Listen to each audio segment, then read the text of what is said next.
So today we're going to talk about the NVIDIA RTX 5090.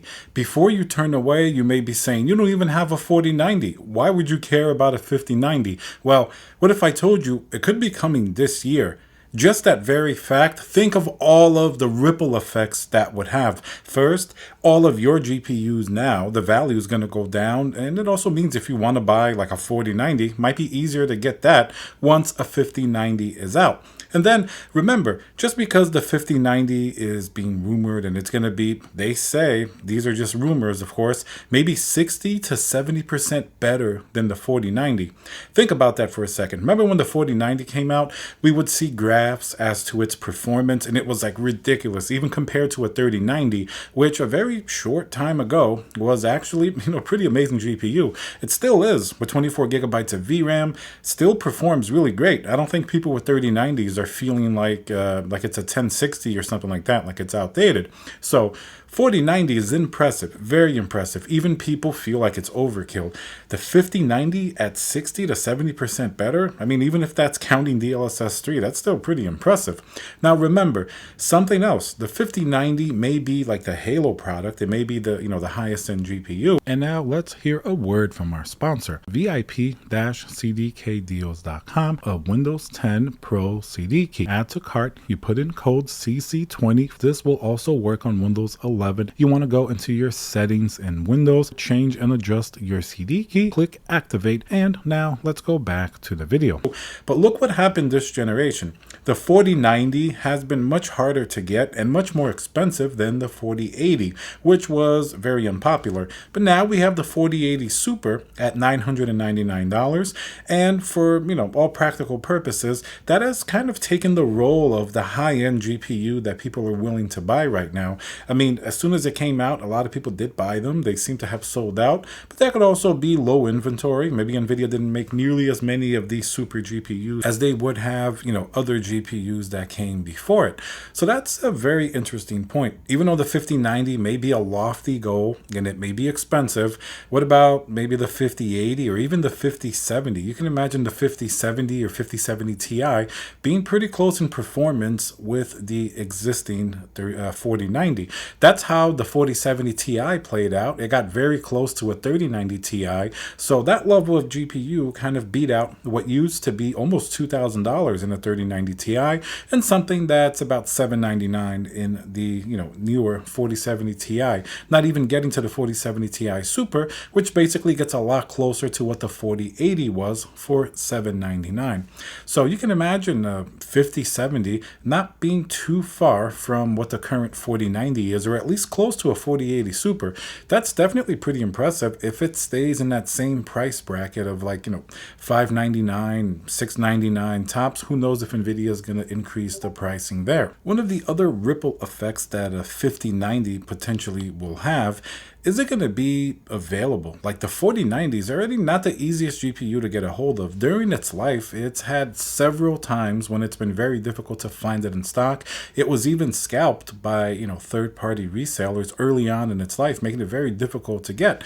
Now with AI, a lot of these smaller AI companies and data centers, because they haven't been able to get their hands on NVIDIA's, heavy-duty, AI GPUs, the data center GPUs, because they've been sold out and on back order, they've looked to GPUs like the 4090 to be able to fill that gap. So that indicates the 5090 might be difficult to get. Not only that, NVIDIA is going to definitely focus a lot of those higher end chips on AI, where it's making the most amount of money. So we're going to get, either pared down chips for the gaming sector, or just if it is a really powerful GPU like that, it's going to be probably a lot less quantity. And NVIDIA is going to want to focus on sort of that mid-range to almost the top of the high end. Something like we had the Super lineup. That's probably a pretty good predictor of the range that NVIDIA feels comfortable in. Something like a 4070 Super to a 4080 Super. That way, I mean, the high end for most people is taken care of with a 4080 Super that can play at 4K, 16 gigabytes of VRAM. It can do a lot that a 4090 can do if you don't need that extra little bit of performance. And then a 4070 Ti is if you want to save some money. Still pretty good performance, 16 gigabytes of VRAM. VRAM.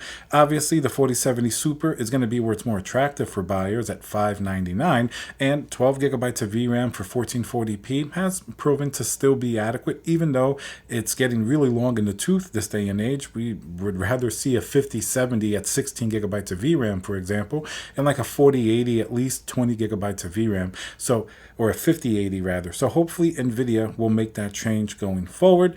But then it's not as good for NVIDIA when you get below the 4070 Super, because that's when the competition from AMD really starts to heat up. Like the 7800 XT really had a lot of competition for the 4070. That's probably part of the reason NVIDIA kept the price in check for the 4070 Super. And then obviously the other GPUs going down the product stack with AMD, it makes it a lot more difficult for NVIDIA to be fully dominant in those sectors. That's why they like to focus on that mid-range to the high end.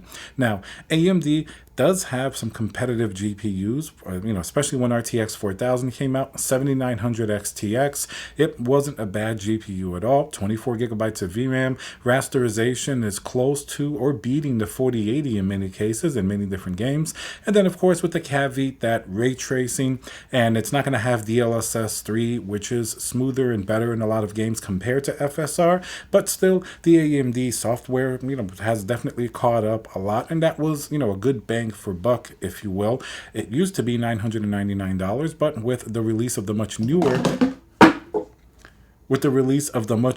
4080 Super, it's around that price, and on the market you can see that price has had to go down closer to way below $900 to be attractive. The 7900 XT, the one that started at $899, much like the 4080, the original one, was never very popular just because of its higher price, and the performance to the price you were paying just wasn't there, even though it was a pretty attractive option as well against something like a 4070 Ti, which did have $100 cheaper MSRP, but it also has DLSS and all of those little NVIDIA things that gamers definitely are more used to in terms of the mind share. NVIDIA certainly has a pretty good hold on the market for games, even though AMD has certainly done a lot to kind of prop itself up there, at least as, some type of competitor, and Intel a little bit too, but only on like the lower end GPUs. So very interesting to see what's going to happen with this 5090. I mean, the way that NVIDIA is sort of blazing the trail right now with AI, they're going to have the resources to pump into a very powerful gaming GPU.